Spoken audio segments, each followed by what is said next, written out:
एक पौराणिक कथा अनुसार माँ पार्वती ने भगवान शिव को पाने के लिए कठोर तपस्या की थी। हजारों वर्षों तक चली इस कठोर तपस्या के फल स्वरूप माँ पार्वती ने शिव जी को तो पा लिया, पर तप के प्रभाव से वह खुद सांवली पड़ गई। हंसी मजाक में एक दिन शिव जी ने माँ पार्वती को काली कह दिया।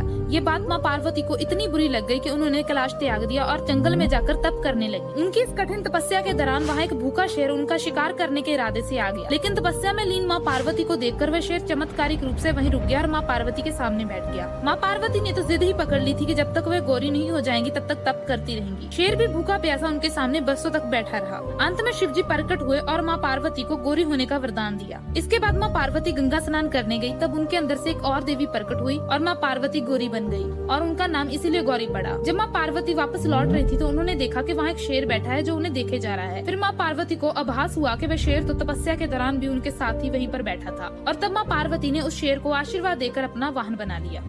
एक पौराणिक कथा अनुसार माँ पार्वती ने भगवान शिव को पाने के लिए कठोर तपस्या की थी। हजारों वर्षों तक चली इस कठोर तपस्या के फल स्वरूप माँ पार्वती ने शिव जी को तो पा लिया, पर तप के प्रभाव से वह खुद सांवली पड़ गई। हंसी मजाक में एक दिन शिव जी ने माँ पार्वती को काली कह दिया। ये बात माँ पार्वती को इतनी बुरी लग गई कि उन्होंने कैलाश त्याग दिया और जंगल में जाकर तप करने लगी। उनकी इस कठिन तपस्या के दौरान वहाँ एक भूखा शेर उनका शिकार करने के इरादे से आ गया, लेकिन तपस्या में लीन माँ पार्वती को देखकर वह शेर चमत्कारिक रूप से वहीं रुक गया और माँ पार्वती के सामने बैठ गया। माँ पार्वती ने तो जिद ही पकड़ ली थी कि जब तक वह गौरी नहीं हो जाएंगी तब तक तप करती रहेंगी। शेर भी भूखा प्यासा उनके सामने बरसों तक बैठा रहा। अंत में शिव जी प्रकट हुए और माँ पार्वती को गौरी होने का वरदान दिया। इसके बाद माँ पार्वती गंगा स्नान करने गई, तब उनके अंदर से एक और देवी प्रकट हुई और माँ पार्वती गौरी बन गई और उनका नाम इसीलिए गौरी पड़ा। जब माँ पार्वती वापस लौट रही थी तो उन्होंने देखा कि वहाँ एक शेर बैठा है जो उन्हें देखे जा रहा है। फिर माँ पार्वती को आभास हुआ कि वह शेर तो तपस्या के दौरान भी उनके साथ ही वहीं पर बैठा था, और तब माँ पार्वती ने उस शेर को आशीर्वाद देकर अपना वाहन बना लिया।